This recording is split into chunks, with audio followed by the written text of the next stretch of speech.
She called me at 11 p.m. I was 9 years old.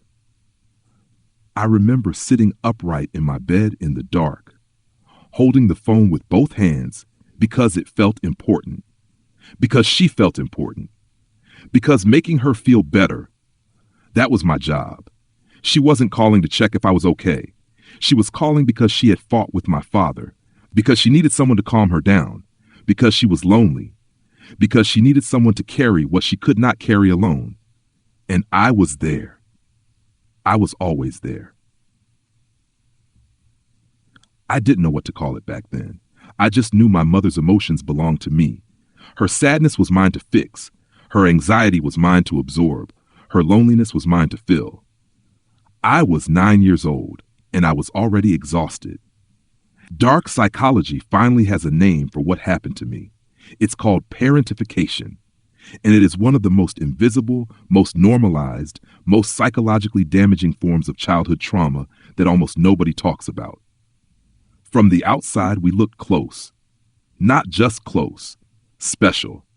People used to smile when they talked about us. She tells her daughter everything. They're like best friends. She's so mature for her age. I heard those words my entire childhood. And the worst part is, I was proud of them. I was proud to be needed, proud to be trusted, proud to be the person my mother leaned on. Because when your mother looks at you like you, the emotional center of her world, you don't question it. You become it. I knew which relatives upset her.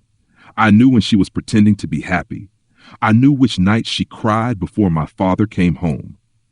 I could hear it in the way she closed cupboards, in the silence between her footsteps, in the tension sitting quietly at the dinner table. Children become experts in emotional weather when survival depends on it. I was 9, then 10, then 12, and I carried emotions no child should even understand.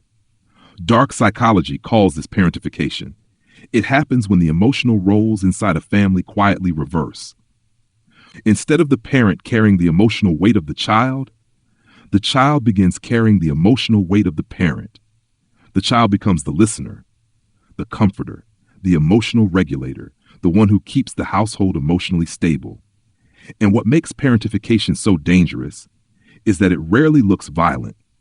It looks like closeness. It looks like trust. It looks like love. Sometimes it even feels beautiful. The child is not being hit, not being abandoned, not being screamed at. The child is being needed. And to a child, being needed feels exactly like being loved. But there is a difference between being loved and being emotionally consumed. A healthy parent protects the nervous system of the child. A wounded parent unconsciously feeds from it. One gives safety. The other takes emotional energy from someone too young to understand what's happening. And slowly, the child learns something devastating. My value comes from carrying other people. So they carry, and carry, and carry, until one day there is almost nothing left of them underneath the weight. I didn't know how to receive care. Not really. When people asked me how I was doing, I answered quickly and redirected the conversation back to them, automatically, because my feelings had never been the point. Other people's emotions were always louder, more urgent, more important. And when someone tried to take care of me, it made me uncomfortable. Not because they were doing anything wrong, but because love to me had always come attached to responsibility. Love meant emotional labor. Love meant calming people down, listening for hours, preventing conflict, managing tension before it exploded. Love was never something I peacefully received. It was something I earned by making myself useful. And so every relationship I entered exhausted me.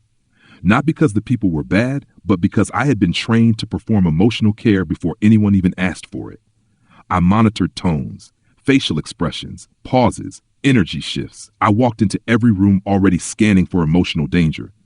Parentification doesn't just steal your childhood. It rewires your nervous system. It changes how you love, how you trust, how guilty you feel for having needs.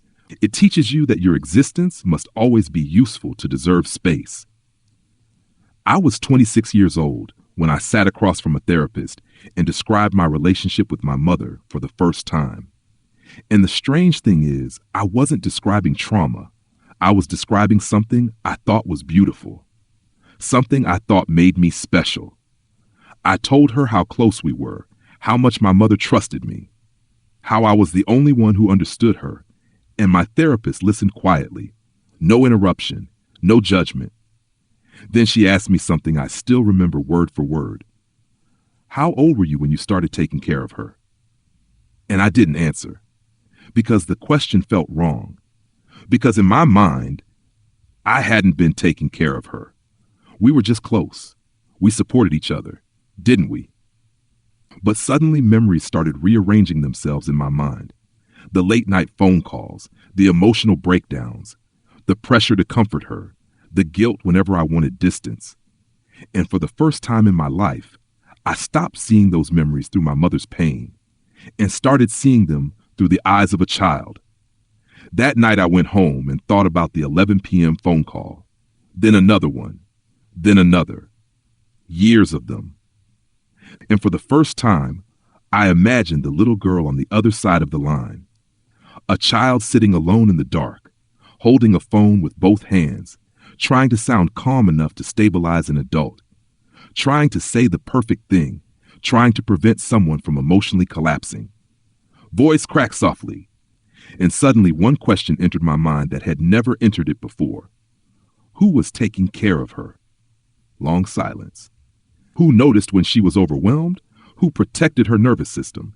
Who carried her emotions so she wouldn't have to carry them alone? Nobody.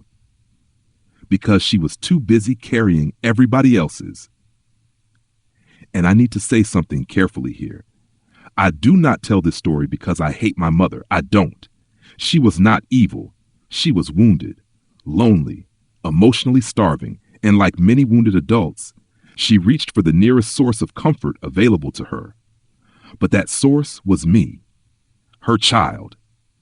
And children are not supposed to become emotional support systems for adults.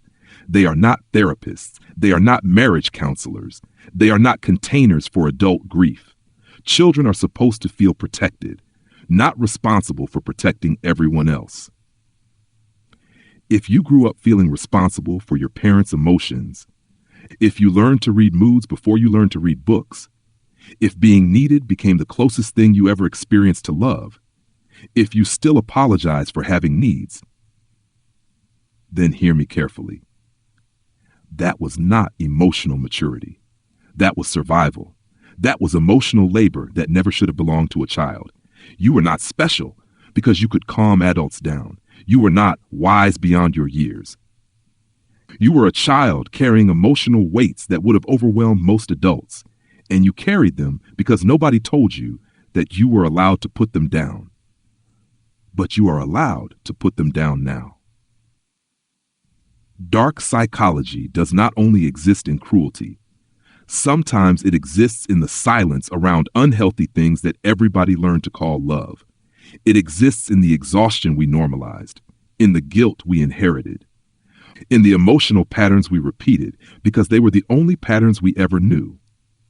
Healing begins the moment the unnamed thing finally receives a name. Because once you can name the wound, you can stop blaming yourself for bleeding from it. So now you finally have a name for it. Saw it.